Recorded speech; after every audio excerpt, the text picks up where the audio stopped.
Hablemos del ciclo cardíaco. Para entender el ciclo cardíaco, tenemos que saber que el flujo de sangre es igual a la diferencia de presiones partido la resistencia. Es decir, las cosas van de donde más presión tienen a donde menos presión tienen. Para entender este ciclo cardíaco, vamos a relacionar dos variables. Por un lado, la variable presión y por otro lado, la variable volumen. La primera fase de este ciclo es la fase de llenado ventricular. En esta primera fase, el objetivo es ir de 40 mililitros que tenemos en el ventrículo a 110 mililitros de llenado. Esto ocurrirá tanto en el ventrículo izquierdo como en el ventrículo derecho. Vamos a explicarlo para el ventrículo izquierdo. Para completar esta fase se necesitan tres subfases. La primera, fase de flujo rápido. Como la diferencia de presiones entre la aurícula y el ventrículo es muy grande, al principio pasará sangre muy rápidamente de la aurícula al ventrículo. Segunda fase, fase de flujo lento o diástasis.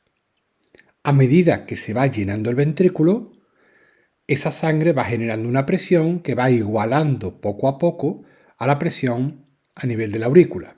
Es decir, ya la diferencia de presiones no es tan grande. Por tanto, el tránsito, el flujo sanguíneo se reduce. Por último, fase de contracción auricular. Cuando el ventrículo está prácticamente lleno, ya incluso hay la misma o más presión a nivel del ventrículo que de la aurícula, por lo que la única forma de terminar de llenar el ventrículo es mediante una contracción de la aurícula. Ahora, para evitar un flujo retrógrado, hay un cierre de las válvulas auriculoventriculares, que corresponde al primer latido cardíaco, el loop.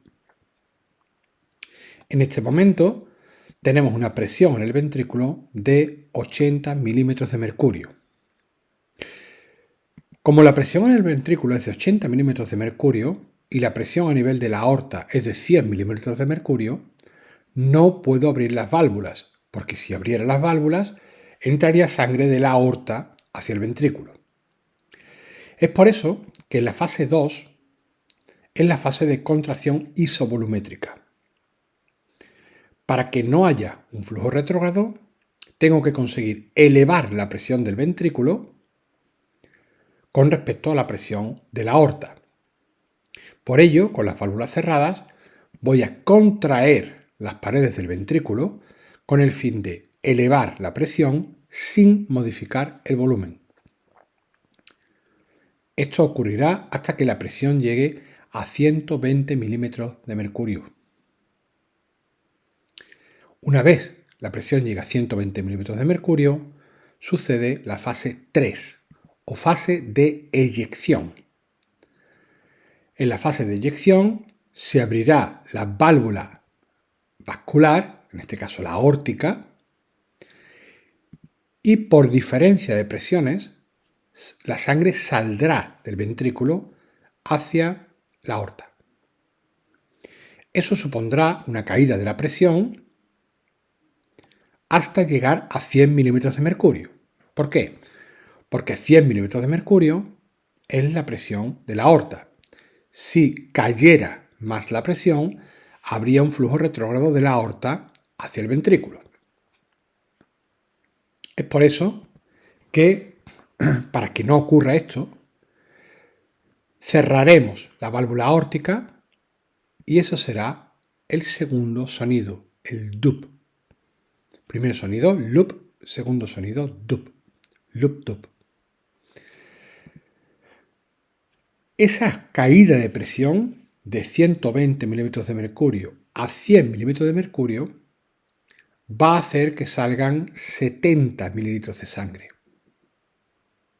que serán repartidos en cada latido. Por último, la fase 4 o fase de relajación isovolumétrica, es necesario que la presión del ventrículo baje para que pueda pasar sangre de la aurícula al ventrículo. Para ello, voy a relajar las paredes del ventrículo y por la ley de Boyle, el aumento del tamaño del recipiente disminuye la presión dentro del recipiente. Por tanto, la presión cae y comienza de nuevo el ciclo. Por lo cual, se permitirá volver a llenar el ventrículo. Así que, dense cuenta que el ciclo cardíaco es consecuente a la eficaz generación de diferencias de presiones gracias a las contracciones y a las relajaciones de las paredes de la aurícula y del ventrículo.